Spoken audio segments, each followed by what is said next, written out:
We are building the world's fastest bumper car.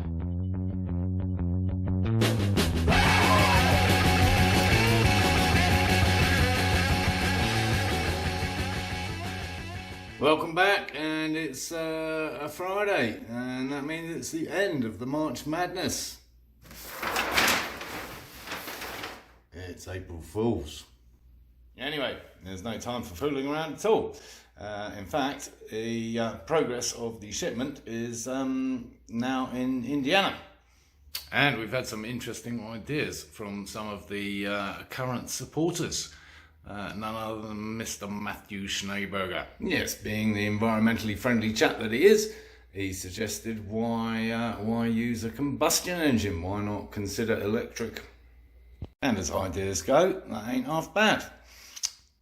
And I thought, why not do both? Two for the price of one. Let's do it with a combustion engine, swap it out, put an electric motor in, do it again. Because at this point I still haven't heard back from the Guinness Book of Records as to what the parameters actually are, so whether it has to be a combustion engine to compare with the existing record, I don't know. And if we do an electric one, is that a whole new record altogether? Probably. So let's go for both, eh? Moving ever closer. This is where the bumper car is now. This could almost be considered progress. No, I didn't buy this top especially for the bumper car. I've had it for over a decade. I don't even know if they still exist, but they used to make really cool clothing. Perhaps they should sponsor me. Anyway, enough rambling. Keep those pennies and pounds coming in. Spare parts, a little bit of help, a little bit of advice. Do leave comments, please. Calling all donors, calling all donors. Wait, that's not going to work. Alright, this is starting to get very real. It has arrived. Il était arrivé. Actually, elle était arrivée, right? Because voiture is feminine. So, I need to go and fetch a lavash from Flagstaff.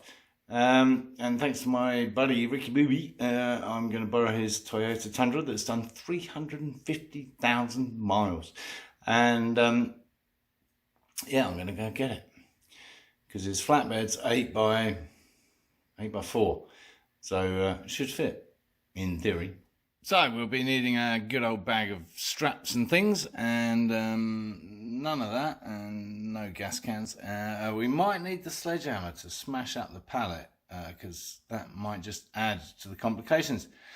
Because the pallet is 4 foot, and if it's like an inch over, it ain't going to fit. So, yeah. Anyway, meantime, I've been re-watching some of Mr. Fuzzy's videos. And they're not so fuzzy, and his logic's not so fuzzy either. In that, this, obviously, I drew this round a fag packet and a piston. That piston there, that chap gave me. Yeah, don't know what it's out of. Anyway, point is, it's not to scale, is it, right? So we might not have that much room up front for those 2 wheels, which is kind of why he went back to 1 at the front. I don't want to do this on 1 wheel at the front. I need to wait until Guinness Book of Records get back to me as to what I can and can't do. Because I want 2 wheels at the front, and I want them as far apart as possible. For high-speed stability. That's what we're after. Yes, talking of stability, I've joined the throngs of TikTok. Yeah, I know. What the hell? Anyway, if you're vaguely young enough to know what the hell that's all about, go have a look. Follow there too. It's the same shit. And yes, while we're talking about out of scale and totally ridiculous ideas, because all of this is, yeah, motor over the back wheel makes sense in something else. But actually, again, Mr. Fuzzy, I think, got it right. I think putting the motor up front to keep a lot of weight on the front is a good idea. But none of this will become apparent until we actually get the damn shell. Work it out from there, I think. I know. Where the hell's he going to put it? Well, luckily and sadly, this one is going out here. It's sold.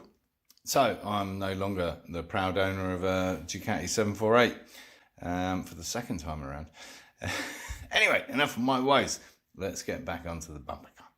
Meantime, Monkey found this in the garage. Yeah, doesn't look very happy, does he? I'm going to put him outside. And while we're on the subject of invertebrates and exoskeletons, back to Mr. Fuzzy's two wheels, which he described as crabbing or walking, I think, because they're too close together, right? So here's what I'm hoping. Don't see why we can't put them at least this wide apart.